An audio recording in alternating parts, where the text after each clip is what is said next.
La Cité européenne des scénaristes présente... T'as envie de montrer qu'il se soit passé un peu du temps, on ne fait plus la blessure, ou on fait une croûte à la place de sang qui sèche. T'as envie de montrer qu'il s'est passé un truc dans la vie de la personne, par exemple, on lui coupe les cheveux.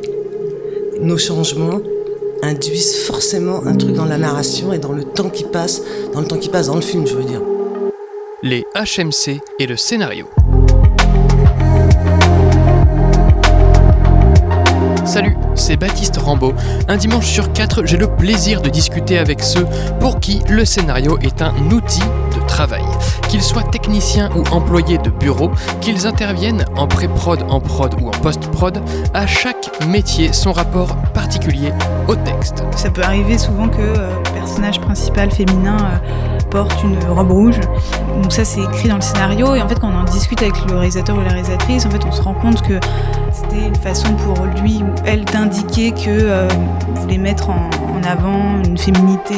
Et après, c'est aussi à nous de pouvoir proposer autre chose et de dire que ça peut passer par autre chose qu'une robe rouge ou un décolleté. Leur métier, habiller, maquiller et coiffer les comédiens.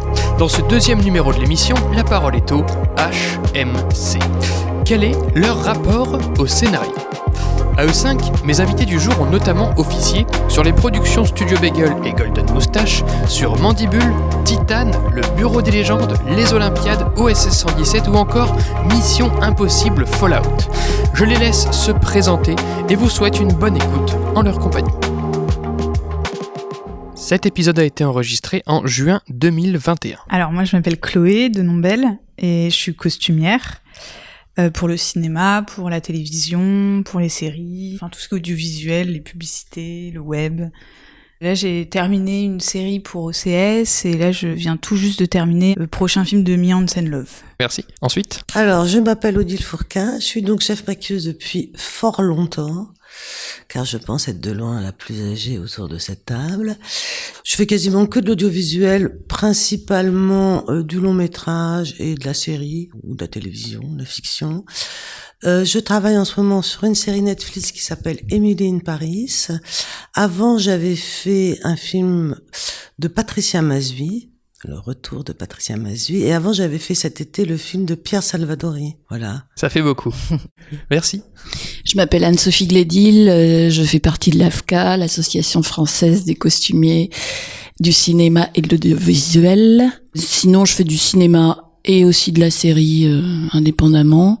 Là, j'ai fait par exemple le film Titane de Juliette Ducournau qui est nominé dans la sélection de Cannes. Et en ce moment, je suis sur la 2e saison de En Thérapie, la série d'Arte. Très bien, très complet. Bonjour, moi je me présente, je m'appelle Romain Marietti, je suis chef coiffeur. Je travaille également pour le cinéma et la fiction télévisuelle et en ce moment je travaille sur une série qui s'appelle Les Combattantes. Voilà, je travaille notamment aussi pour Quentin Dupieux. Okay. Voilà. Et ceux qui te le demandent. Gentiment. Voilà. Non, mais je m'arrête avant qu'on m'arrête. Hein. Et pour finir, du coup ? Eh bien, moi, je m'appelle Julia Floch-Carbonel. Je travaille souvent avec Romain Marietti.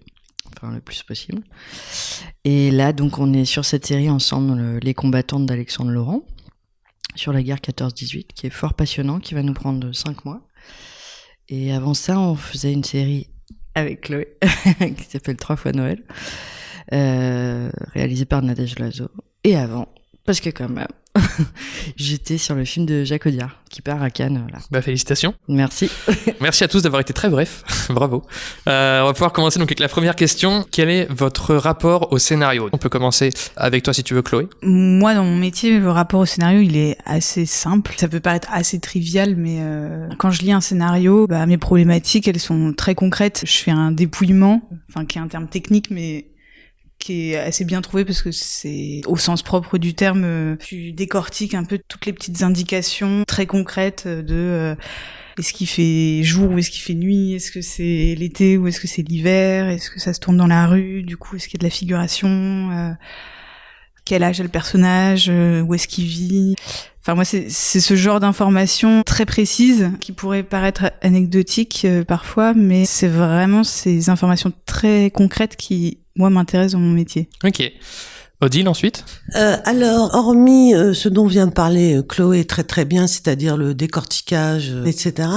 Moi, la première lecture du scénario, Ça me permet aussi je la lis un petit peu sans du tout m'occuper trop du maquillage, pour être très franche, de me donner un peu une idée, je sais pas comment dire, de l'univers dans lequel on va être. Je pense qu'un scénario dit tout, quoi, ce que va vouloir le metteur en scène. Je trouve que déjà, quand on lit un scénario, même s'il n'y a pas d'indication précise de maquillage et de coiffure, etc., je trouve que déjà, on sent beaucoup de choses, ce à quoi on va avoir affaire. Et après, en fait, c'est ma référence absolue. C'est-à-dire que très souvent, je me pose une question, ou des gens autour de moi du département se posent des questions, et en fait, on l'a quand on lit le scénario.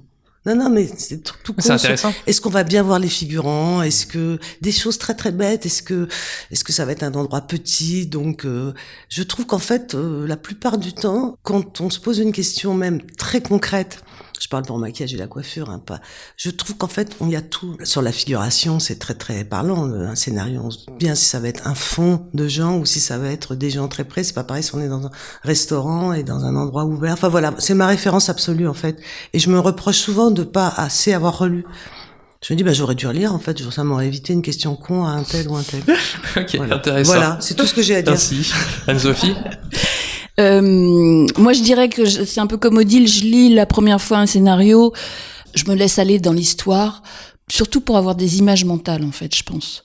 Je ne prends pas de notes, je m'arrête pas, je me pose pas de questions, je le lis un peu comme pour laisser venir l'histoire et laisser venir les idées brutes, qui seront pas forcément les idées de costume à l'arrivée, mais qui sont des espèces de trucs instinctuels, qui correspondent plus pour le coup à mon imaginaire à moi, je pense, enfin un mélange entre l'imaginaire du réel et le mien.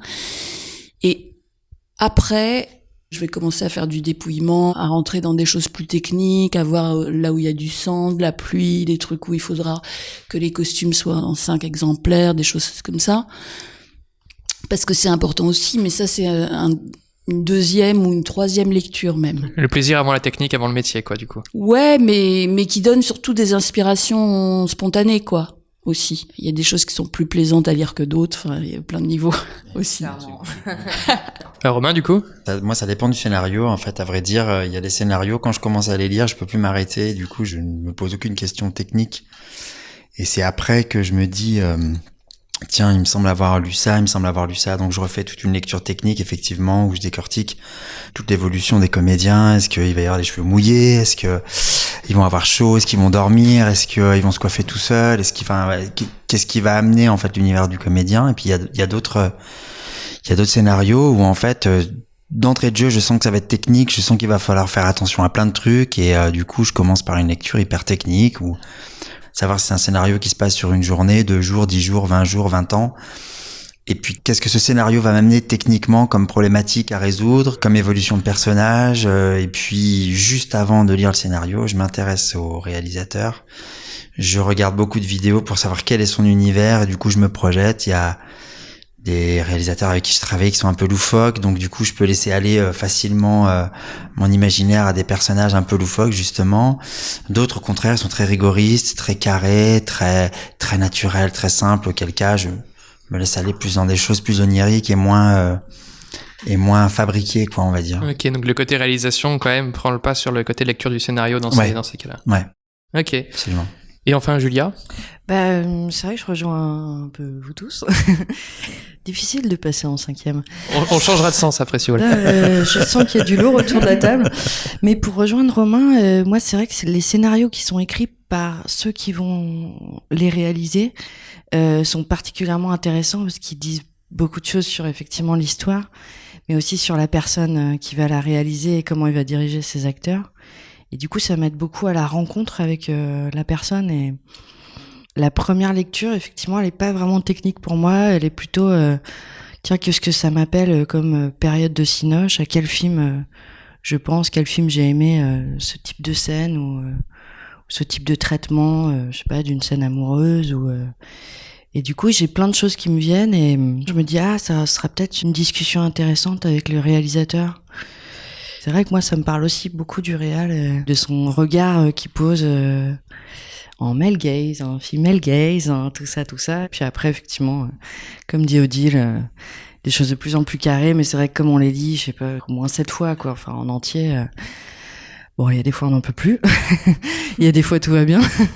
Mais c'est vrai que oui, je trouvais ça hyper brillant ce que tu disais, qu'il y a toujours les réponses dans le scénario. Très souvent, en tout cas. Et qu'une fois qu'on est tous en groupe, une fois que tout est lancé, on se repose sur les uns et les autres. Alors... Qui a mieux lu le scénario finalement, à qui le connaît le mieux? Oui, oui.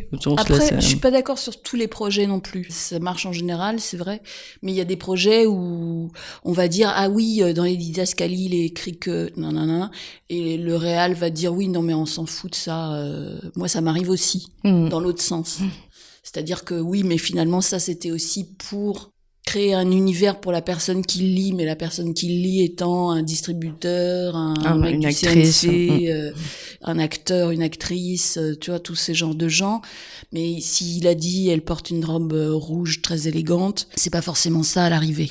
Bah, merci beaucoup pour ce tour très complet. Du coup, donc, deuxième question. Alors, ça va être très vaste, mais on peut y passer un moment. Comment votre métier à chacun et chacune enrichit-il les histoires? On va commencer à ma droite pour changer, comme ça c'est le travail le plus dur sera pour Chloé cette fois. Merde, elle est dure la question. Ça peut être quelques exemples concrets, pas forcément très vastes, des moments qui te reviennent. Ou... Peut-être que justement en discutant avec un réalisateur ou une réalisatrice, au fur et à mesure, si l'échange se passe bien, ne pas aller au lieu commun, parce qu'on a toujours un premier lieu commun, et puis affiner et tout ça, et ça peut parler du charisme ou de quel accent on veut sur tel personnage. Là, par exemple, c'est un exemple tout bête, mais on fait 14-18, il y a des scènes de bordel et tout ça, et voyant le réalisateur, d'un coup, je me suis dit, tiens, je pensais à la sublime tâche de naissance qu'il y avait dans un Wes Anderson, je crois que c'est Grand Budapest. Et je me disais, pour que ce soit un bouquet de fleurs un peu garni, les prostituées, qu'elles aient chacune leur identité, et un truc un peu frics, mais un peu beau aussi. C'est ce genre de petites choses qu'on peut aller... Qui viennent après. Qui viennent après, mais qui peuvent vachement aider à repérer une identité ou créer un personnage. Ou voilà, c'est pas que du maquillage, évidemment, le costume est hyper important, la coiffure aussi. Mais des fois, si j'ai une petite touche comme ça à amener... Qui vient enrichir un peu les personnages et le scénario. Ensuite, moi, ce qui pourrait à la limite enrichir mes personnages, c'est que, par exemple, si c'est un comédien ou une comédienne qu'on a souvent l'habitude de voir, j'aime beaucoup aller chercher l'opposé de ce qu'il est habituellement. J'aime aller chercher des choses complètement... à dire une comédienne qu'on en a l'habitude de voir blonde, je vais aller la chercher brune, cheveux courts, je sais pas, je vais essayer d'aller chercher tout ce que je peux en fait dans ce personnage et décaler un petit peu le comédien pour éviter de voir le comédien jouer ce rôle en fait. J'essaye de me projeter plus dans un personnage effectivement que dans un comédien qui joue un personnage. Je sais pas si c'est... Si, c'est clair, surtout que je sais pas si ça se comprend, France, mais... on les connaît bien tous, c'est les têtes qu'on connaît bien, qu'on voit beaucoup dans les médias, donc réussir à les sortir de leur personnalité publique. Ça veut pas dire les déguiser, ça veut pas dire les grimer, ça veut pas dire en faire systématiquement un cheval de bataille, de dire ben lui il est comme ça d'habitude, je vais le changer, c'est pas ça, c'est juste de se dire à quel moment en fait on peut aller chercher chez ce comédien ou cette comédienne quelque chose, soit qu'on n'a pas vu si on a de la chance de le trouver, soit de différent. Alors ça peut être par exemple dans un maquillage moins beauté qu'habituellement, ça peut être dans une coiffure plus courte comme je disais, une frange, je sais pas, quelque chose qui va faire qu'à un moment donné on va se dire ah ouais, alors là non seulement j'ai mon personnage, mais en plus j'ai plus la personne, c'est-à-dire que j'arrive vraiment à fondre le comédien avec le personnage. Pour faire oublier du coup la coiffure et finalement... Et bien sûr, évidemment, surtout faire oublier qu'il y a eu un coiffeur sur le tournage, parce que... Ouais, mais c'est remettre l'acteur dans un... dans un rôle de passeur d'histoire. Exactement, ouais, que c'est lui qui raconte une histoire. C'est lui qui doit la raconter. Qu'on vient voir au cinéma, en fait, c'est l'histoire qu'il doit raconter. C'est l'histoire qu'il doit raconter, et si du coup, en plus, le look qu'on lui fait est complètement assumé par le comédien, tout se passe après sur le tournage vraiment d'une manière hyper facile, quoi. Ok. Anne-Sophie, donc comment toi tu enrichis le scénario ou les personnages avec ton métier? J'enrichis vachement. Très bonne réponse. Non, mais comme il a été dit précédemment, je pense qu'on aide le comédien en fait à rentrer dans son personnage. Souvent ils le disent, hein, mais même dans l'idéal on le fait avec le réalisateur dans les essayages et tout. Et souvent ils disent que c'est le moment où ça se concrétise, ça prend forme, ils commencent à sentir comment ils vont bouger, comment ils vont être. Et aussi donner des détails, mettre des accessoires, des bijoux, des choses qui racontent aussi une histoire, qui raconte pas tout ce qui est écrit dans le scénar, mais une façon de vivre, une façon de se comporter dans la vie. Les gens, ils ont des choses qui viennent de leur famille, un bijou, une ceinture, des choses anciennes, des choses nouvelles. Il y a une espèce de mix dans les costumes chez les gens. Ils ont pas que une garde-robe de working girl ou une garde-robe de... Sortir des schémas un peu rigides de tel personnage dans telle situation et venir Parce nuancer. qu'on n'est pas toujours habillé comme ce qu'on représente dans la vie ou ce qu'on est censé représenter dans le film en l'occurrence, mais on est habillé comme ça et puis un peu des fois ça va ailleurs, ça dérape, il y a les moments où on n'est pas bien, on fait des trucs des pas de côté, même par rapport au costume je pense. C'est des genres d'accidents, mais je trouve que c'est ça qui est touchant chez les personnages. D'accord. Odile? Je pense pas pouvoir enrichir un scénario. Je n'ai pas cette prétention. Éventuellement un personnage et très très éventuellement un film. Je pense que la façon de le faire pour moi, c'est soit en faisant des suggestions à des réalisateurs. Il faut savoir qu'ils s'y connaissent pas trop quand même, hein, tout ce qui est cheveux, make-up et tout. Ils peuvent avoir des idées comme ça, mais t'es d'accord, ils ont quand même pas... Voilà, je dis ça en toute gentillesse. Oui. C'est pas un domaine autant... Bon, les vêtements, tout le monde s'habille, donc tout le monde a un avis. Tu le sais bien, hélas, parfois. Les cheveux, un peu, parce que tout le monde va chez le coiffeur, ou sa belle-mère se fait un brushing et tout.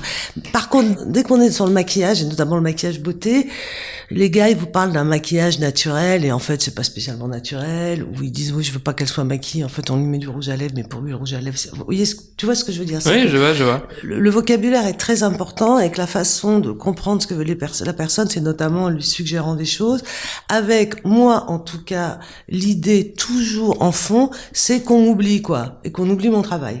Moi, j'ai une espèce de théorie qui vaut ce qu'elle vaut, c'est que je pense qu'il faut faire à l'image moins que dans la vie. Okay. Parce qu'à partir du moment où on regarde un film, je parle notamment, surtout pour le maquillage, et notamment les effets spéciaux, à partir du moment où on regarde un film, on sait très bien que le gars, il est pas tombé pour de vrai, qu'on lui a pas cassé la gueule, et que c'est du maquillage. Et que donc on sait très bien qu'il y a l'intervention d'un technicien. Et j'ai constaté que si on va toujours un peu en dessous, on est en général plus juste à l'image que si on fait la stricte réalité. La stricte réalité n'est pas toujours bonne à filmer. Voilà, par exemple, je vais vous donner un exemple très con, les hématomes, ils sont souvent tout ronds. Un hématome, quand on se prend un coup, c'est tout rond. Moi, si on fait un hématome tout rond, c'est juste immonde, quoi. L'image, ça va faire faux. Alors que la réalité, c'est que, voilà, plein de choses comme ça. Il y a des couleurs insensées dès qu'on tombe sur les blessures et tout. Des roses, des oranges, mais jamais j'oserais les mettre. Si c'est dans la réalité, ça va, mais à partir du moment où on passe par le prisme d'un écran, moi, j'ai cette idée qu'il faut toujours plutôt faire moins que là, sauf si on me le demande expressément, ou sauf si on est dans un film de genre, ou dans un film... Oui, c'est ça dépend des projets. Évidemment, si on est dans un film fantastique, je parle pour le maquillage réaliste, entre guillemets, qu'il faut plutôt en faire moins. Mais bon, je me trompe peut-être. Non, mais super intéressant. Carrément d'accord avec toi. Et enfin, dernière réponse. Ouais, je sais pas s'il faut se poser la question dans nos métiers, enfin dans notre métier de costumière, où est-ce qu'on peut enrichir le scénario dans notre domaine, parce que je pense que c'est pas notre place, comme le disait Odile, et c'est des métiers où il faut savoir être humble face au projet. Et... face à l'adversité. Ouais.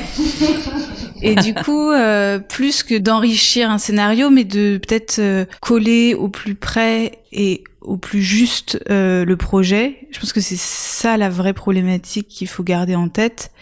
Mais du coup, ça peut passer par le costume, ça peut passer par pouvoir mettre le doigt sur la structure même du scénario, de l'évolution d'un personnage face à une situation enfin, dans chaque scénario il y a souvent une évolution chez les personnages, et en effet ça peut aussi passer par un changement de style vestimentaire ou un changement de gamme de couleurs, de façon de porter le vêtement. Mais c'est des choses ça accompagne du coup. Ouais, qui accompagnent, qui doivent rester subtiles, parce que on aide à la réalisation du projet. Et on n'est pas le centre du... Faut pas que ça passe devant un autre technicien ou devant un autre... Non, et t'as carrément raison. Et surtout, nous, trois, en fait, HMC, habillage, maquillage, coiffure, on peut éteindre si par exemple on pousse le volume sur un changement de vêtements, l'idée est qu'on signe pas tous cette chose-là qui pourrait d'un coup être un peu décalée ou visible, ou du coup, comme dit Odile, on le sentirait alors que non. C'est aussi bosser tous les trois. Faut pas que les trois appuient la même chose sur la même personne. Ça veut dire que ça peut être très fort en costume, du coup on va redescendre en make-up, on va redescendre en cheveux. Enfin, a priori, au contraire, ça peut être très fort en cheveux, et puis du coup beaucoup plus simple. Il y a des fois des gars à qui peuvent pousser le bouton et qui a pas le droit, du coup, ou pas? Non, mais c'est vrai qu'on se parle souvent, en fait. Oui. Non, c'est des discussions, et puis, si je peux me permettre, là où on peut enrichir nous dans notre métier un scénario entre guillemets, c'est si on s'entend bien déjà tous les trois, HMC, et si du coup on contribue aussi à faire se projeter le réalisateur dans des sphères qu'il connaît pas vraiment en fait. Le cheveu, oui, on voit le cheveu, mais le cheveu ça fait une silhouette en fait. Il y en a qui vont aimer que ce soit très coiffé, on va me dire non mais c'est pas coiffé là, et d'autres qui vont mais le simple fait de limite les voir arriver les comédiens et de ne rien faire. Enfin voilà, l'idée, je trouve que là où on peut enrichir un scénario, c'est quand on arrive à tous se rencontrer tous ensemble et d'arriver à faire d'être nous-mêmes quelque chose qui sera commun en fait. Ok. Il y a un truc sur lequel je pense, alors là on est vraiment les maîtres et on peut totalement enrichir, c'est sur la continuité. Si quelqu'un change de costume, par exemple, a priori, c'est qu'on est un autre jour. Il peut y avoir écrit 3 milliards de trucs, on peut y avoir écrit sur tous les papiers. Si on a vu quelqu'un avec une blessure et que tout d'un coup on ne la voit plus, je dis ça parce que c'est très important quand on doit faire des évolutions, notamment en maquillage, c'est qu'on prend souvent le problème à l'envers, c'est-à-dire qu'on me dit oui, il va passer 3 jours, donc tu fais un peu moins, et puis en fait le réalisateur sait pas trop, etc. Souvent je lui dis en fait, tu sais, c'est très simple, ce qui va indiquer le temps qui est passé, c'est ce qu'on va faire nous. T'as envie de montrer qu'il se soit passé un peu du temps, on ne fait plus la blessure, ou on fait une croûte à la place de sang qui sèche. T'as envie de montrer qu'il s'est passé du temps, ou qu'il s'est passé un truc dans la vie de la personne, par exemple, on lui coupe les cheveux. Nos changements induisent forcément un truc dans la narration et dans le temps qui passe dans le film, je veux dire. Ouais, je vois, c'est une façon de, finalement de marquer le temps qui passe, bah oui. Et qui peut du coup permettre de ne pas le faire d'une autre façon, et donc c'est pratique via votre métier. Anne-Sophie, peut-être tu voulais ajouter quelque chose? Ce que je voulais dire, mais ça rejoint à ce que dit Odile, c'est qu'en fait, en dialoguant avec le réalisateur, on lui pose des questions sur ce qui est pas dans le scénario, et c'est ça qu'on rajoute au scénario, paradoxalement. Quoi, tout n'y est pas finalement. Tout n'y est pas. Là où on pose les questions, c'est là où justement il y a un hiatus éventuel, mais pas forcément. Enfin, tu vois, où on a besoin de nous justement de savoir combien de temps est passé, de savoir si elle a changé de style parce que sa vie a évolué, sa carrière a décollé, elle est plus à l'aise au niveau argent, j'en sais rien, ce qu'on veut. C'est pas écrit à l'arrivée, mais c'est un enrichissement du scénario. Ok. Et même du dialogue, parce qu'en fait, moins tu décris dans les dialogues, plus classe c'est, on est clair. Enfin, donc si on peut donner un maximum d'informations sans que ce soit descriptif dans le dialogue ou dans machin, c'est plutôt pas mal. C'est un truc qui est souvent dit en scénario, de dire le moins possible et montrer le plus possible, et ça repose du coup beaucoup sur vous. Bah justement, ça me mène à la question suivante, c'est parfaite transition. Est-ce que vous préférez un scénario qui a beaucoup d'indications sur vos métiers respectifs, ou à l'inverse qui en a très peu? Beaucoup, on adore. Moi j'aime bien quand il y en a beaucoup. Après ça veut pas dire forcément qu'on va les suivre à la lettre. Mais déjà, s'il y en a beaucoup, c'est que le gars, il s'intéresse à ça. Donc déjà, ça me fait plaisir. Il va pas nous dire comme 9 films sur 10, faut qu'il soit naturel, il y a rien à faire, hein, parce qu'il faut quand même savoir que dès qu'on n'est pas dans des films d'époque ou des films d'action, etc., c'est quand même ce qu'on nous dit, hein. Ouais, c'est comme les compositeurs à qui on dit faut pas entendre de la musique. Voilà, non. Donc c'est quand même moi ce que j'entends depuis 30 ans. Le gars, il a une idée génie, c'est qu'on voit pas le maquillage. Ah ouais, c'est vachement intéressant c'est vachement intéressant. Mais il faut quand même qu'elle soit très très belle au réveil. Mais il faut quand même qu'elle soit très très belle au réveil. Évidemment. Et oui, mon chaton, bien sûr. Donc si dans un scénario il y a beaucoup de descriptions de maquillage, c'est que déjà parce qu'il va pas juste dire elle est très belle, c'est pas une description de maquillage. Ça. Voilà. S'il y a déjà beaucoup de descriptions de maquillage, c'est que c'est quelqu'un qui s'intéresse à ça. Après, les indications seront pas forcément suivies. Moi, j'adore quand il y a plein de trucs. Voilà, j'ai l'impression qu'il y a de la matière et qu'il y a quelqu'un qui s'intéresse à ça et qui va pas que nous dire. Ce qui est bien, c'est qu'ils aient pas l'air maquillés, par exemple. C'est sûr que c'est la frustration ultime. Mais c'est vrai que moi, j'aime beaucoup aussi quand c'est très décrit, même quand la déco est très écrite, parce que j'ai rarement beaucoup d'indications de maquillage et tout ça. Et par exemple, j'ai une amie qui écrit des scénarios et qui réalise. ces scénarios. Agathe Rédinger, elle est incroyable parce qu'il y a plein de détails, de bibelots, de choses. Donc il y a la catégorie sociale, il y a une odeur, il y a la saison, j'arrive à tout sentir et du coup... Alors qu'on demande souvent aux scénaristes dans les différents bouquins, les trucs, de faire des descriptions les plus courtes, brèves et efficaces Elle est possibles. très frustrée parce que souvent on lui demande de ratiboiser ce qu'elle fait alors que c'est une mine d'or. C'est très beau ce qu'elle écrit mais c'est très détaillé. Et en plus, je trouve, je sais pas pour vous, mais... J'aime aussi potentialiser du coup la marge de manœuvre qui me reste. J'ai plus de créativité dans un champ restreint plutôt que quelqu'un qui me dit fais ce que tu veux. C'est l'indication la pire, fais ce que tu veux. Pour c'est moi, l'enfer, ouais. Pour moi, enfin la pire après, voilà. Non, il y a une forme de confiance, on peut se dire ça, mais c'est vrai qu'en tout cas, quelqu'un qui a des idées très précises me dit elle est où l'interstice où je peux proposer quelque chose. Après, quand le film a démarré, quelqu'un qui nous fait confiance et qui dit je te fais confiance, fais comme tu veux, on biche, on est très content. Mais non. Mais après, c'est la pire indication qui soit. Mais même en tant que maquilleuse, si je vais sur un film et qu'on me dit fais ce que tu veux, et si je sens qu'en fait il y a des choses particulières à faire, après il y a une façon de le dire, une façon de le faire, une façon de donner un espace de liberté à chacun avec sa patte, son imagination, etc. Mais je trouve que voilà, effectivement, moi plus j'ai entre guillemets l'impression qu'il y a un peu des contraintes et un peu un œil en fait, parce que faire un film c'est juste ça, c'est quelqu'un qui a un œil, qui regarde le monde d'une certaine façon, et on veut juste qu'il le regarde pas en faisant ce qu'on veut, quoi. Voilà. Ok, donc du coup, Chloé, Anne-Sophie, Romain, vous rebouclez avec tout ça. Vous pensez qu'il vaut mieux avoir pas mal d'indications, même dès le scénario, sur vos métiers? Pas toujours. En général, oui. Mais je dirais qu'il y a quand même des fois où on se laisse enfermer du coup au niveau de notre imaginaire. Faut que nous, après, on fasse le boulot de dire ah oui, ok, mais peut-être que là, je pourrais effectivement aller dans les interstices et proposer autre chose, quoi. Vous n'êtes pas forcément toujours d'accord aussi avec ce qui peut être décrit, du coup. Ouais. Non, mais, enfin, il y a souvent des choses qui sont assez logiques. Bon, il pleut, elle a les cheveux mouillés. Waouh. On a un truc qui est très très formel par rapport à la situation. Ça, c'est évidemment, c'est dans la durée. Combien de temps ça dure on voit le personnage arriver dans la pièce. Il a encore les cheveux humides, par exemple. Donc ça nous donne des indications qui sont assez intéressantes. Après, moi, je suis pas forcément fan de quand il y a trop de descriptions, parce que du coup, ça bloque un peu le personnage dans un truc.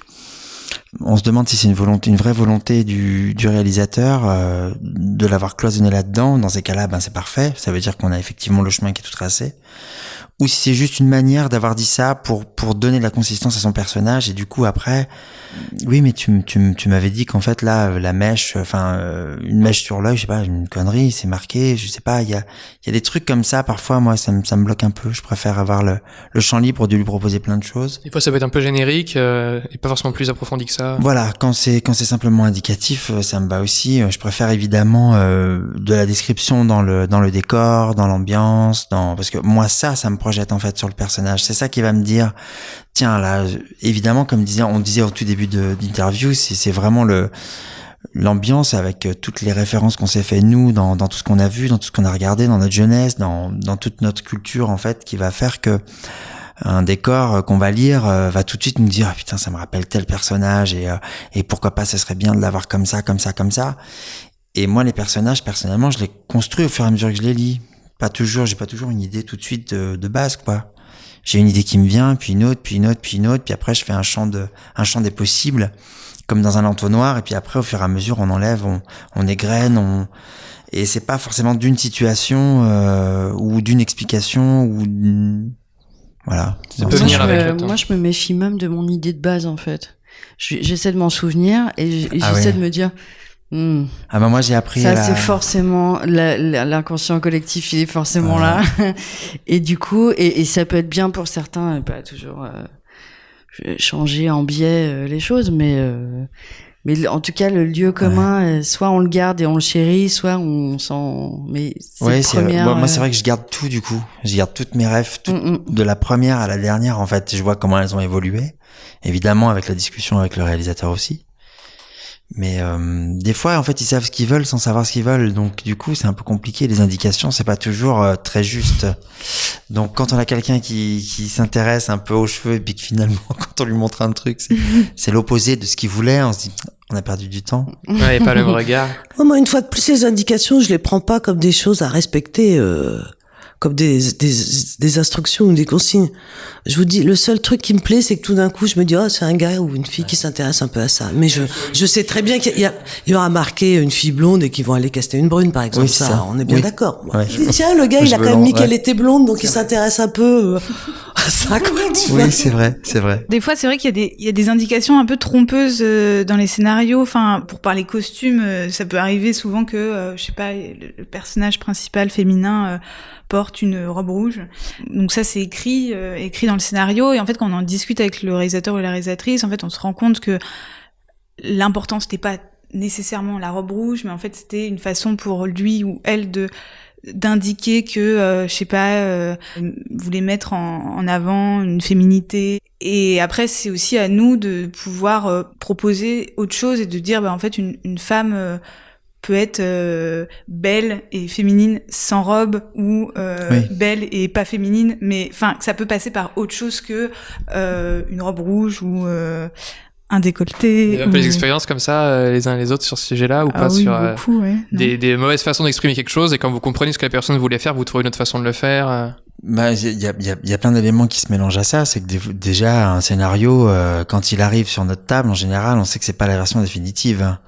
Donc il y a déjà beaucoup de choses qui vont être réorientées, qui vont être réécrites. On va peut-être avoir 3-4 modifications de scénario derrière. Donc ça veut dire que les personnages, ils sont constamment en mouvement, et à la fois dans les scénarios et dans la tête des réalisateurs, de ceux qui les écrivent.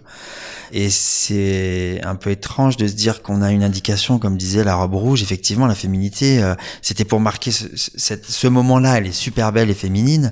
Ça veut dire que ça peut être tout simplement avec une chemise de mec à moitié ouverte et un pantalon et un ou un costard de costard. mec. Voilà, En fait, ça décrit, c'est le va-va-vous qu'on adore voir des femmes. Ouais. Et c'est pas forcément. Et ça peut se passer ailleurs que effectivement dans cette robe rouge. Donc c'est plus comme une référence d'un moment, écrire en fait une sensation plus qu'une réalité de ce qu'on aura à faire.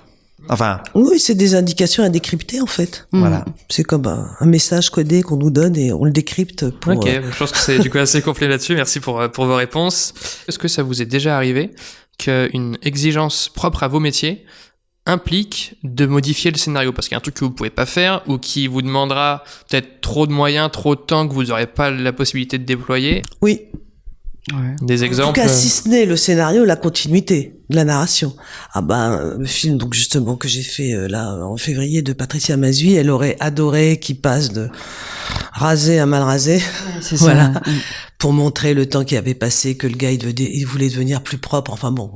Et puis en fait, ça s'est avéré absolument impossible parce qu'on mélangeait tout le temps les moments du scénario.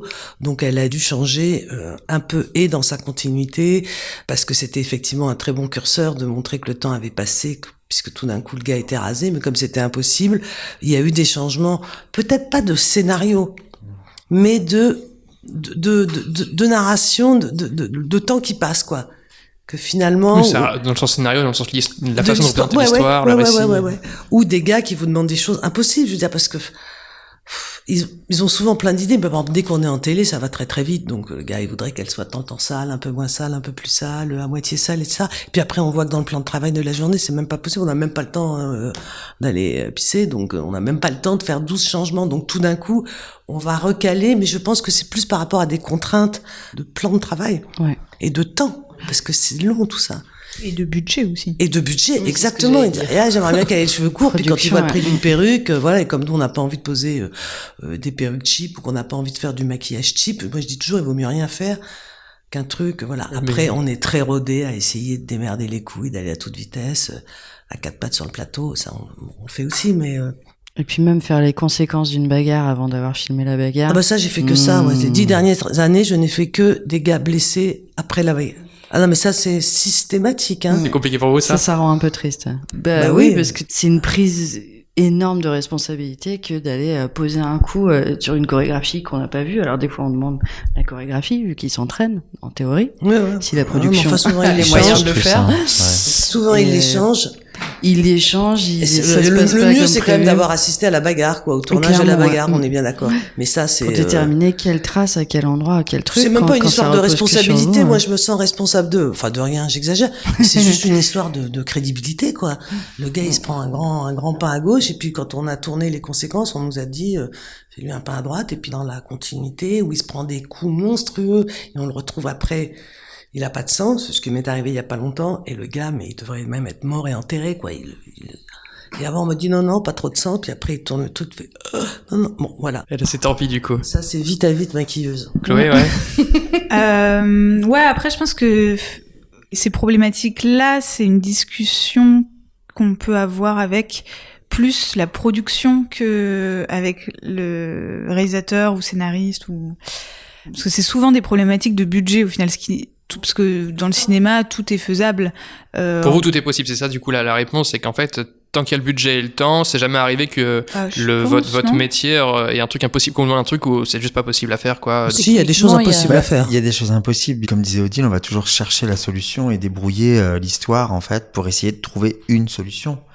Maintenant, cette solution-là, effectivement, il s'avère que parfois, elle est pas possible.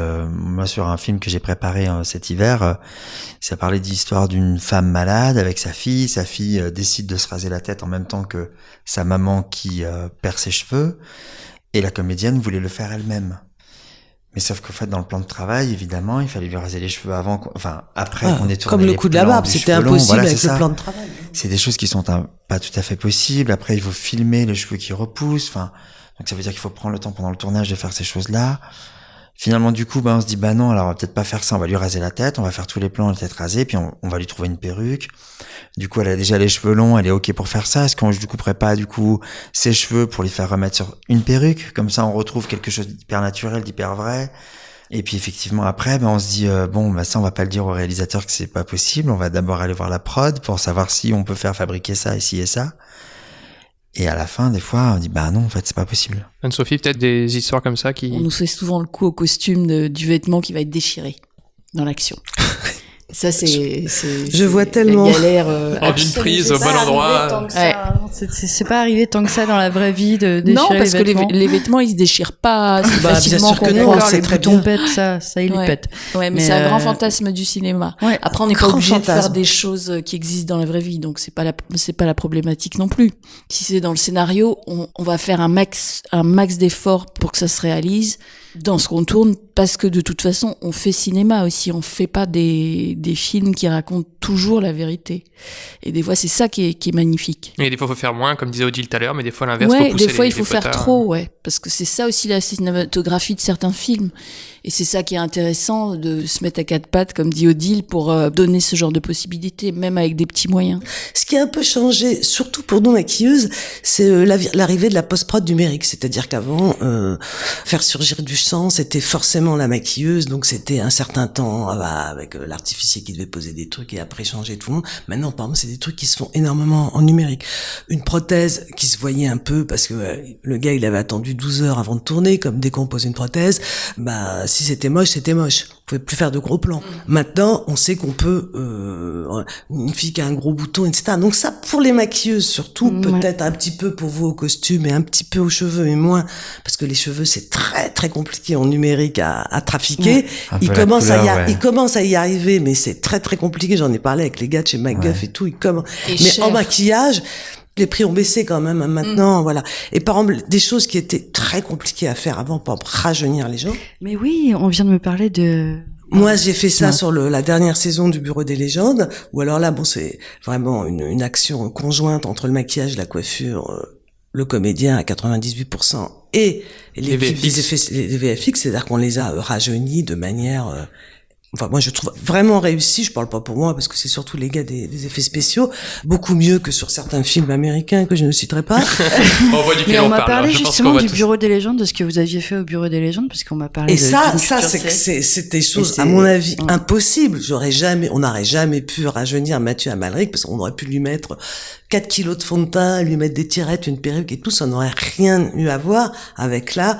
Et c'est avec des techniques différentes, c'est-à-dire que maintenant, en fait, il y avait une doublure en permanence, on filme la peau de ce gars jeune et on la met sur le gars plus vieux, et ça revient moins cher que d'intervenir directement. Bon voilà, on apprend plein de petits trucs comme ça. Mais voilà des choses impossibles avant, qui sont possibles maintenant. Est-ce que ça vous est déjà arrivé qu'il y ait une impasse de narration sur un film, donc ça peut être de scénario, mais ça peut être de réalisation de n'importe quoi, à un moment où ça marche pas, où il y a un souci, et que votre métier en particulier soit la solution? On parlait de continuité tout à l'heure, est-ce qu'il y a d'autres points, d'autres plans comme ça? Non, moi je vois pas de situation qui me viennent. Bah, je pense à un exemple de quelque chose où c'est pas, on n'a pas sauvé le scénario avec ça, mais parce qu'il n'y avait pas besoin de le sauver le scénario. Mais j'ai fait donc une série dans un hôpital psychiatrique, qui tout se passait là-bas. Et bref, à un moment donné, il y a une séquence de rêve où le personnage principal qui travaille dans cet hôpital est dans une séquence de rêve et ni les réalisatrices ni moi on arrivait en prépa à savoir comment est-ce qu'on allait l'habiller. Enfin, est-ce que c'était en pyjama, est-ce qu'elle était déjà habillée, c'est quelque chose, on n'arrivait pas à avoir une réponse. Enfin, on avait plein de réponses, j'avais plein de choix de costumes que j'ai gardés, mais jusqu'au jour du tournage, il y avait rien qui était hyper convaincant, hyper fort visuellement ou quoi. Et en vrai, je sais pas si c'est une bonne chose ou pas, mais ce qui s'est passé, c'est que le jour du tournage de cette séquence, tout d'un coup, je me suis souvenu que j'avais fait une espèce de tenue qui était à la fois une blouse de médecin, mais qui était avec des manches très très longues pour faire une camisole de force pour juste la photo de l'affiche de la série, qui était vraiment pas dans le scénario, et tout d'un coup j'y ai repensé en me disant et tiens, si je proposais ça, non pas en le mettant en camisole de force, mais en ayant du coup une blouse complètement irréaliste, parce que des bras qui traînent par terre, et donc c'est un peu absurde, mais c'est un peu ça crée l'effet rêve du coup, voilà. Que vous cherchiez. Et au final ça venait donner une indication un peu irréaliste, alors que on était vraiment sur une série très réaliste, très naturaliste sur l'univers psychiatrique. Bon, mais après de là à sauver. Oui, non, quand je dis sauver, c'est forcément les mots sont forts, mais je m'en doute, c'était pas l'idée.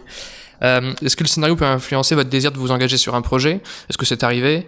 Et du coup, qu'est-ce qui va plutôt vous pousser à repartir dessus? En tout cas, ça influence le fait de ne pas y aller éventuellement. Ouais. Paradoxalement. C'est la question se pose, si on a 4 propositions en même temps, évidemment, on va prendre, ou même 2, on va prendre celle qui... Oui, dans le cas où vous avez le choix, évidemment. Voilà, dans le cas où ouais, on a mais le choix, même, moi, ça m'est déjà arrivé de refuser. C'est rare, hein, c'est un peu le luxe ultime. En toute modestie, c'est pas tout le temps et c'est très très rare, mais ça m'est déjà arrivé de me dire, non, là, c'est pas possible, c'est trop mauvais.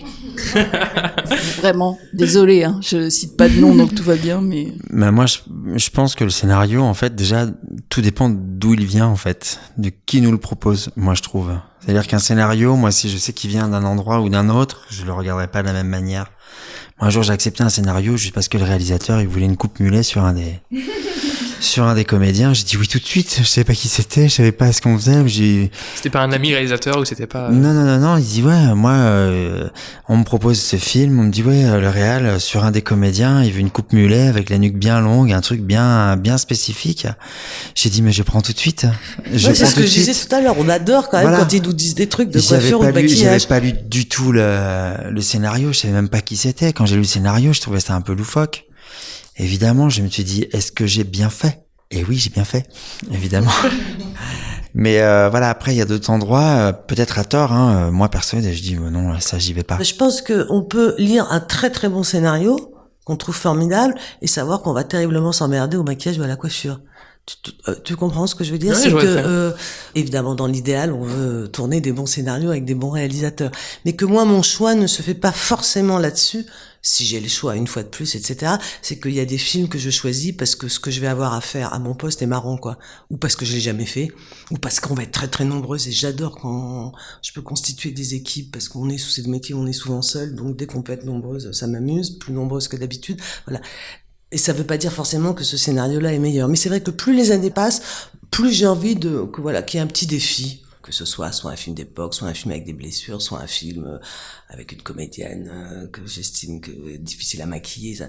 Et je peux par contre choisir un film à cause de ça plutôt qu'un autre extrêmement bons scénarios où il y a deux gars assis sur un canapé et où je vais m'emmerder à rien faire. On est d'accord, quoi. Non, mais vraiment, Odile, à chaque fois...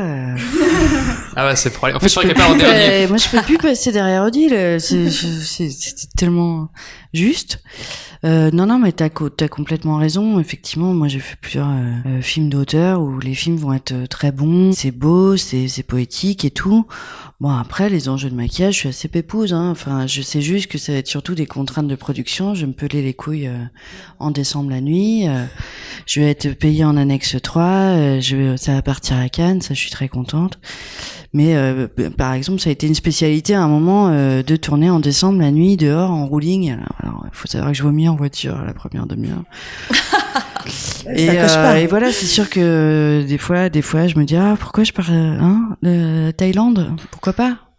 Mais non, je suis pas encore à ce stade où je choisis en me disant, enfin, j'ai pas lu trop de scénarios mauvais non plus. Non, c'est rare. Quand ça Je arrive pense jusqu'à que vous. c'est plus que ce que tu dis, c'est plus le contraire, c'est-à-dire qu'on peut lire un truc et se dire ouh là là, soit le scénario, oui, je pense que les trucs qu'est-ce que je vais très m'emmerder, quoi, il y a machistes et deux- tout, je vais avoir il y a- du mal. Le truc machiste maintenant, j'ai du mal. Côté politique aussi, Mais là, ouais. par exemple, ce qu'on fait avec Romain, c'est une grosse série TF1. Voilà, il y a des gros enjeux, des grosses blessures. Voilà, c'est ça. C'est sur les femmes, plein d'aspects de femmes et tout. On nous a proposé d'autres trucs en attendant. On était très flattés, évidemment. Mais on est toujours content d'avoir choisi ce gros projet-là. Même si c'est télévisuel et que le ciné est toujours plus glamour et tout. Non, ça continue de nous plaire très fort. Je vais me contredire sur ce que je viens de dire juste avant, c'est que quand je dis qu'il y a des choses sur lesquelles quand on me les annonce, j'y vais pas, pas forcément. Je suis quelqu'un qui a beaucoup d'a priori sur les choses, pas sur les gens, mais sur les choses en tout cas. Et c'est vrai que la télé, je me disais oui, mais non, c'est un peu catalogué dans un certain style, etc. On aura du mal à faire bouger les lignes. Et c'est vrai que le projet qu'on a pris là tous les deux avec Julia, c'était aussi parce que je sentais qu'il y avait un réalisateur, qu'il y avait une productrice qui avait très envie d'aller chercher des choses ailleurs, en fait, et avec beaucoup de prétention, en tout cas pour ce qui me concerne. Je dirais pas ça pour toi, mais j'avais très envie de le faire parce qu'effectivement, ça stimulait l'idée de se dire ah bah ouais, tu vois, d'habitude, j'aurais pas pris un truc pour la télé. Mais là, le fait que ce soit d'époque, évidemment, comme disait Odile, c'est génial. Et puis le fait que on ait des gens qui aient très envie d'aller casser les codes, d'aller bouger un peu les lignes, c'était aussi quelque chose qui m'a beaucoup plu. Donc je me contredis sur ce que j'ai dit avant. C'est vrai que on peut avoir envie de pas aller à certains endroits à tort et laisser passer finalement des trucs sympas. Je n'ai plus aucune hiérarchie sur la télé et le cinéma, mais alors ça fait bien longtemps, moi. Ça fait bien longtemps que depuis 10 ans, mes projets télévisuels, en tout cas en ce qui concerne ma partie, maquillage et coiffure, sont beaucoup plus intéressants que les projets, puisque j'ai fait une série d'époque 18e pendant des années pour France 2, où j'ai fait beaucoup de choses très amusantes. J'ai fait le Bureau des légendes, où j'ai fait beaucoup de choses. Et en fait, moi, je n'ai plus du tout, plus du tout aucune hiérarchie. Jamais je choisirais un truc parce que c'est du cinéma. Ouais. Le problème du long métrage aussi, c'est qu'il s'est considérablement appauvri, contrairement à la série où il y a de plus en plus de gros budgets. J'ai l'impression qu'il y a soit un film en annexe 3, donc annexe 3, vous avez compris que c'est les films fauchés, que les gars n'arrivent pas à monter, soit on est sur un très gros film, on est sur Astérix ou les Trois Mousquetaires. Mais cette catégorie entre deux, qu'en tout cas moi j'ai adoré faire, ils se font de plus en plus rares. Chloé, tu rejoins tout ce qui a été dit. C'est vrai que tu fasses une dernière, c'est un peu plus. Est-ce que t'as trouvé un. Ouais, non. Moi, je pense que entre un bon scénario, mais au costume, c'est peut-être un peu moins intéressant parce que c'est très simple, je sais pas quoi. Et un projet qui est moins bien écrit, mais où ça va être passionnant en costume. Peut-être ça fait de moi une mauvaise costumière, mais je crois que je préfère le projet simple. Enfin, moi, j'ai fait ce métier parce que je suis cinéphile et que j'adore le cinéma. Enfin, en fait, je vais pas m'ennuyer dans mon travail si je vais participer à un truc que moralement je trouve juste et qui m'intéresse et parce qu'en fait, ça passe pas que par mon métier. Enfin, moi, j'aime faire. Pas juste s'éclater, pas juste le. Ouais, moi j'aime travailler dans le cinéma avant d'aimer mon métier de costumière. Est-ce que ça vous arrive de discuter avec les scénaristes ou est-ce que vous parlez toujours seulement avec le réalisateur et entre HMC On a quand même plus affaire au réalisateur, au côté réalisateur, que scénariste, moi je trouve, parce que le scénario, une fois qu'il est écrit, il faut le mettre en route visuellement. Même si on est sur un réalisateur scénariste, une fois qu'il a écrit, il a écrit. En fait, il a plus qu'envie, c'est de le mettre en image. Donc là, on parle vraiment beaucoup plus au réalisateur. Là, par exemple, pour la série qu'on fait, on a 2 scénaristes, on a le réalisateur, on a la productrice, qui sont un peu tous mélangés là-dedans. Les scénaristes, on n'a jamais rapport avec eux. Ils nous fournissent les épisodes validés par tout le monde au niveau de la réécriture, parce qu'il y a beaucoup de choses qui ont été réécrites, notamment les fins. Mais les scénaristes, moi personnellement, j'ai jamais eu vraiment affaire à eux. Quand il est différent du réalisateur, vous avez pas trop Les affaire à scénaristes, on n'a pas tellement de rapport avec eux. Non, on les rencontre parfois parce parce que qu'ils viennent parfois sur les projets. Ils viennent faire un tour sur le tournage, ils viennent manger à la cantine. Si vous êtes à côté, on vous le présente. Non, mais vous êtes à côté, on vous le présente. Bonjour, et puis voilà. C'est ça. Mais c'est vrai que quand un réal a écrit son scénar, je pense souvent à lui et je peux lui poser des questions sur la solitude du scénario. Ça, j'en entends beaucoup parler sur l'écriture. Et j'imagine après la barre qui se charge et qui se charge et qui se charge. Et quand il passe réalisateur et qu'il entend son nom 300 fois par jour. 14 000 qu'il a été questions, seul 200 pendant mails. 2 ans, putain. Et que c'était dur. On peut dire aux scénaristes qu'on a vachement aimé des choses qui ne sont plus dans le scénario, puisqu'on suit aussi des réécritures pendant la prépa. Mais en fait, c'est juste l'échange humain, c'est pas... Puisqu'on est sur les scénaristes, du coup, si vous aviez un message à leur faire passer, quel qu'il soit, quel que soit le sujet, là, vous pouvez vous adresser aux scénaristes maintenant, qu'est-ce que vous voulez leur dire? Soyez dingues et allez continuez à aller dans des endroits qu'on peut pas imaginer parce que c'est pas notre boulot, quoi. C'est toujours vachement enrichissant et déstabilisant et des fois contrariant et des fois compliqué, mais c'est à l'arrivée c'est riche parce que ça nous oblige à inventer, quoi. Oui. J'aimerais que on écrive des nouvelles histoires. J'aimerais qu'on écrive des nouvelles fictions, justement, genre pas des lieux communs. Et je trouve qu'il y a beaucoup de films où... Sur quel plan en particulier? Je sais pas, les relations hommes-femmes, sur des personnalités qu'on mette à l'image... des choses qu'on connaît pas, qu'on n'a pas l'habitude de voir, en fait. Enfin, j'en ai un peu marre du cinéma parisien, bourgeois. Dans ce que ce cinéma dit, peut-être, ou façon dont il présente les personnages, ouais. Que les choses soient pas cantonnées toujours à une relation extra-conjugale où l'homme ne sait pas si oui ou non il va quitter sa femme ou pas, et que ça soit pas que des histoires d'amour et que la femme elle se retrouve pas constamment à exister par sa relation amoureuse. J'aimerais que les femmes elles soient pas que des amoureuses. Bon, c'est politique, mais je trouve que c'est important. L'âge des femmes, par exemple, c'est un gros problème en fiction française. Ouais. Vous connaissez cette association qui a fait ce truc magnifique là qui s'appelle Sortir du tunnel, etc. L'association des actrices qui ont répertorié de manière absolument systématique dans toutes les fictions télévisuelles et cinématographiques l'âge des femmes. Et on est 52% de la population des femmes en France, je dis un peu n'importe quoi comme chiffre, mais à plus de 50 ans, et elle est totalement sous-représentée. Ouais.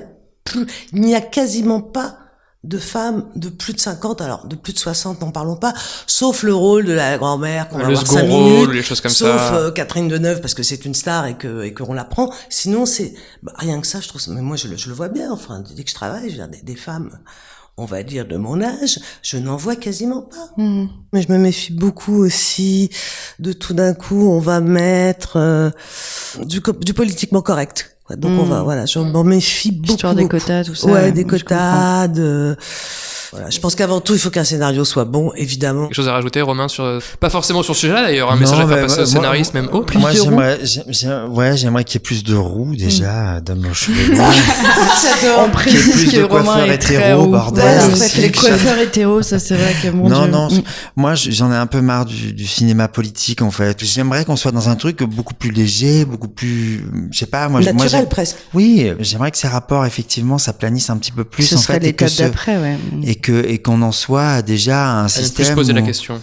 Ouais, mais en fait, moi, c'est ça. Voilà, moi j'ai plus Exactement, envie de plus poser la moi j'ai question plus serait envie de me poser la l'étape question. d'après, C'est le but de ce que je dis, c'est de ne plus me poser la question. C'est très vaste encore une fois, et puis je pense que le débat est tellement ouvert là-dessus, et puis tellement pas abouti. Il faudra surtout pas qu'il reste abouti, mais voilà, moi j'aime bien des choses un peu plus légères, un peu plus divertissantes en fait. Peut-être mon côté enfantin, mais voilà, j'aime rire pour des conneries. J'aime des trucs un peu parfois simples et efficaces, quoi. Ok, représentation. D'autres messages à faire passer un peu aux scénaristes Qu'ils écrivent de très bons scénarios, avec beaucoup de choses à faire pour nos postes. Voilà. Mais pas forcément visible à l'œil nu, vous voyez ce que je veux dire, qu'ils imaginent qu'on puisse faire beaucoup de choses. Du coup, je vous propose de passer sur la toute dernière question. On va quitter un peu le sujet du scénario juste pour cette question-là. Quelles sont vos 2-3 grandes références, films ou séries, mais en termes de votre métier en particulier, c'est-à-dire des choses qui vous ont appris beaucoup ou vous avez apprécié? Moi, ça serait sans réflexion Badlands de Terrence Malick, par exemple. Pour les costumes, pour la colorimétrie, pour l'ensemble de tout ce qui est le décor et les costumes ensemble, une espèce de peinture incroyable. Du coup, Wes Anderson est quand même fou là-dessus, enfin sur la symétrie, Ouais, sur évidemment. les couleurs, sur les trucs. Mais on sent aussi que c'est quelqu'un qui, je crois qu'il y a un producteur qui le suit. Donc c'est la vision de 2 personnes. Il n'est pas obligé de démultiplier pour avoir une vision si précise et si totalisante et si esthétisante. Primo, il faut beaucoup de moyens. Il faut une confiance énorme du producteur. Et c'est quand même fou à voir. Que ce soit L'île aux chiens ou tout ce qu'on a vu de Wes Anderson qui est sublime. Moi, je suis très très fan aussi de James Ivory, genre Chambre avec vue. C'est vraiment Oh là là, une quelle folie beauté. de costumes, de dans les blés, de poésie, jeux, de tout. Et c'est vrai que ça reste un peu la rêve. Et là, je me refaisais Le Parrain. Et de manière générale, Coppola, l'étude du truc est fou. Dracula est incroyable. Il y a des croix partout. Les costumes sont incroyables. Les make-up sont fous. Et Cronenberg, parce que quand même, A History of Violence, c'est quand même un truc, quoi. Et c'est lui qui avait fait Faux Semblant avec Jeremy Irons. Je crois. Je crois que c'est ça. Et ça, c'est pareil. En cinéma gore et en même temps très juste sur En maquillage. plein d'aspects. En maquillage fou. Mais au-delà de ça, tu sens que tout le monde a bossé ensemble, en fait. Moi, direct, c'est Le Casanova de Fellini et Mozart, qui est pour moi un chef-d'œuvre absolu, une intelligence de la façon dont traiter l'époque, en y amenant et de la rigueur et de la fantaisie. Et bon, voilà.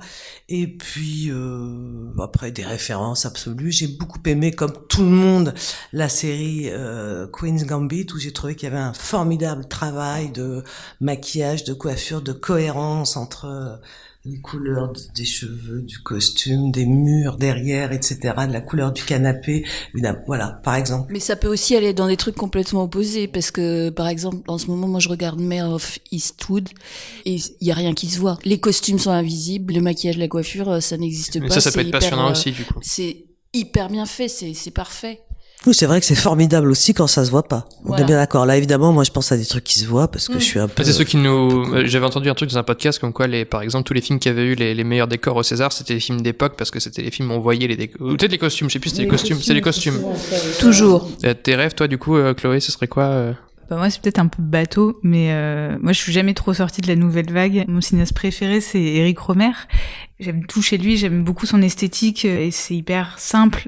Ça paraît hyper minimaliste, je pense, quand on voit ses films, mais en fait, tout est très précis et dans les costumes, c'est des vêtements qui sont, voilà, très simple, très sobre. Pour la plupart du temps, il n'y avait pas de costumière. C'était lui qui choisissait les vêtements dans la garde-robe de ses comédiennes. Mais toujours avec voilà cette idée de couleur, de cadre. Et voilà, moi ça me parle. C'est marrant comme choix, du coup, un film sans costumière comme choix de... Ouais, mais au final, quand on voit ces films, il y a une réelle esthétique et il y a un réel parti pris et justement les costumes ils sont vrais. Et Romain, du coup, tes rêves? Ah, moi, mes rêves, c'est plutôt du Tim Burton. C'est tous ces côtés un peu délurés, un peu réalistes en même temps, pas mal de paradoxes. J'aime aussi toute la carrière de Jim Carrey sur ces trucs très très drôles, très cons, mais des films un peu d'anticipation, des films un peu étranges comme The Truman Show par exemple, où tu te projettes dans une vie de quelqu'un et en fait il s'aperçoit que finalement tout est irréel et qu'en fait il va casser un peu les codes de tout ça, il va les gratter, il va les chercher. Ce qui va moi me sortir d'un quotidien, ce qu'on voit tous les jours en fait. Bah merci beaucoup à tous pour cet entretien, c'est ultra riche. Merci d'avoir participé et puis j'espère à bientôt. Merci beaucoup. Les HMC et le scénario, c'est terminé. Merci encore à Anne-Sophie, Odile, Romain, Julia et Chloé pour leur participation. Merci à Adrien Krasker pour ses micros et bien sûr merci à vous pour votre écoute. Abonnez-vous au podcast pour ne manquer aucun épisode, partagez-le autour de vous s'il vous a plu et pour le soutenir, je vous invite à laisser 5 étoiles et un commentaire sur Apple Podcast s'il vous plaît. Et le scénario est une émission proposée et montée par moi-même qui vous donne rendez-vous dans 4 semaines pour le prochain numéro. D'ici là, n'oublions pas, le scénario n'est pas une œuvre d'art mais une invitation à collaborer sur une œuvre d'art. Paul Schrader, à bientôt.